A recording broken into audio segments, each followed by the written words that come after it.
These days, the world has just been insane, but what's going on in Hollywood is next level crazy. Mel Gibson is exposing the industry through the movie Sound of Freedom.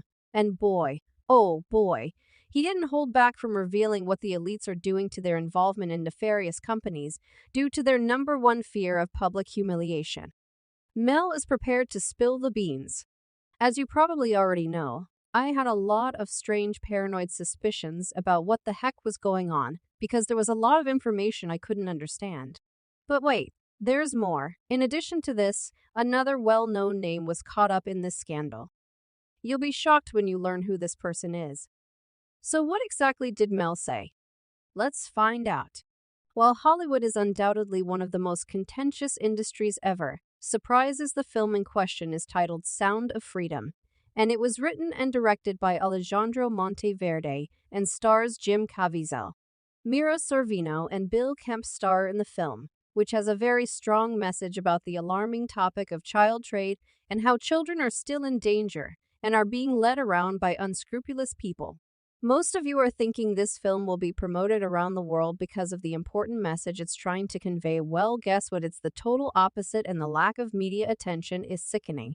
And at the same time concerning. However, there's a very obvious reason why the elites are making sure this movie is dragged under the rug. It's mainly because they don't want people to know the fishy stuff they were doing. And since this movie is precisely going over the dark truth in the industry, influential people are pulling the strings to stop it from reaching a wider audience. It turns out the plot is spot on, and the elites are upset. The movie is based on the true story of Tim Ballard, a former special agent for the Department of Homeland Security who has dedicated his life to combating serious cases involving taking advantage of children, and who took his cause private by founding Operation Underground Railroad, with support from Glenn Beck. On top of this, the movie occasionally flows with a Christian undercurrent, like when Ballard says because God's children are not for sale when explaining why he's so passionate about getting rid of the crime involving children. So you can say that the movie is somehow an advocacy effort as well as to help shed light on this issue and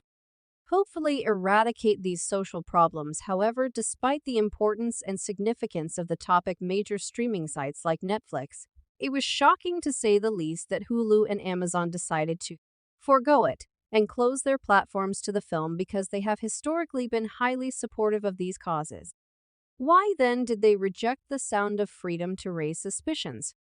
Big names in the industry who have always been vocal about causes like this have been eerily silent about the movie and the issues surrounding it. And as a result, it seems like Hollywood has collectively decided to turn a blind eye to very important social issues that's going on in its industry. But wait, there is more, because the controversy does not end there. We're only at the tip of the iceberg, because more dirt about these alleged industry elites is coming out of the bag. For those who don't know, Sound of Freedom was initially under Disney, but House of Mouse suddenly scrapped the project and people were confused as to why. Rumor has it that there's actually so much more behind the sudden rejection and the fact that the movie is not getting any promotion despite how star-studded the cast is.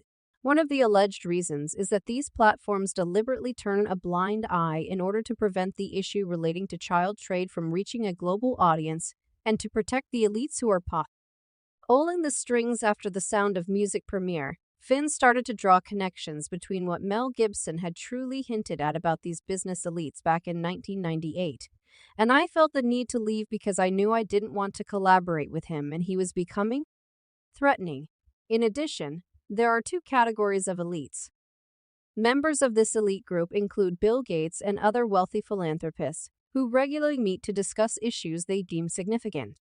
Soros, George, Oprah Winfrey, and Ted Turner. Speaking of Oprah, she is a well-known billionaire and philanthropist, but there seems to be a side to her that she'd prefer to keep hidden. You will be shocked by what Mel Gibson has revealed about her and the other Hollywood elites, as well as how far they will go to trap these defenseless children. Although Mel doesn't specifically mention Oprah by name in the film, the host's connection to Harvey Weinstein is undeniable. Harvey never had the best reputation when it came to his work ethic and how he treated young children, but despite this, Oprah remained very good friends with him, which is one of the many red flags about her. In addition, Reports even suggested that Oprah would persuade or even require other actors to work with Harvey, which sparked accusations that she was complicit in Harvey's illicit behavior with his coworkers. If you give these accusations some thought, they make sense. Some have even claimed that her association with Harvey demonstrates a clear double standard and a significant problem in her ideas and views. But this is not the end of the story just yet, because Oprah also asked a notorious figure to appear on her program after being close to someone who has been labeled as a predator. If this is the first time you've heard of John of God, you heard it right. Oprah asked him to appear on her show, and fans were startled and appalled at the same time. Can you picture someone like Oprah, who campaigns against harassment, having a faith healer who was imprisoned for the same offenses? John is Oprah's faith healer, and he was prosecuted with many counts of harassment and given a 99-year sentence. Fans were confused by this and unable to comprehend how it occurred when one remarked finally slowly, "We're seeing justice against the elite heroes," and another said there was a high chance it's not a coincidence.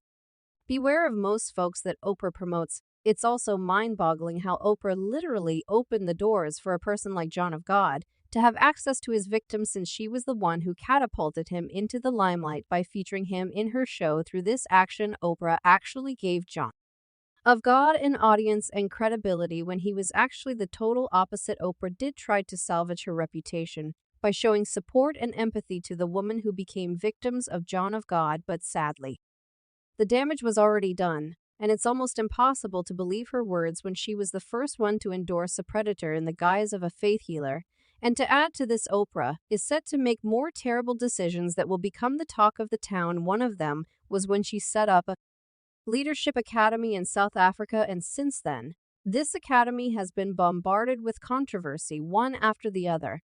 In fact, the South African government was the first to express its displeasure about the project and criticize the exorbitant price the school is requiring these students to pay. However, even the South African authorities were not able to stop Oprah. Instead, she pushed through with the project and even flaunted the high-end facilities, salons, and even over-the-top gyms as if she hadn't put up the academy in a country that's challenged by poverty. As a result, rumors about the true reason why she built the school in the first place started spreading like wildfire, as most people alleged that his school was nothing but a front for something fishy and shady. While there's no concrete evidence that will prove this, one shocking incident involving a person who worked in the academy might be the biggest proof everyone's waiting for. This is an incident involving a woman named Virginia who worked for Oprah in the dormitories of the academy. It was revealed that this employee engaged in highly illicit conduct with multiple students in the academy, which triggered raised eyebrows and criticism. And if this is true, Oprah literally put these young, defenseless girls under the supervision of someone who would take advantage of them. Despite how hard the host tried to clear her name, another incident in the academy is set to damage her reputation even more. It was reported that incidents of violence and intimidation among the students happen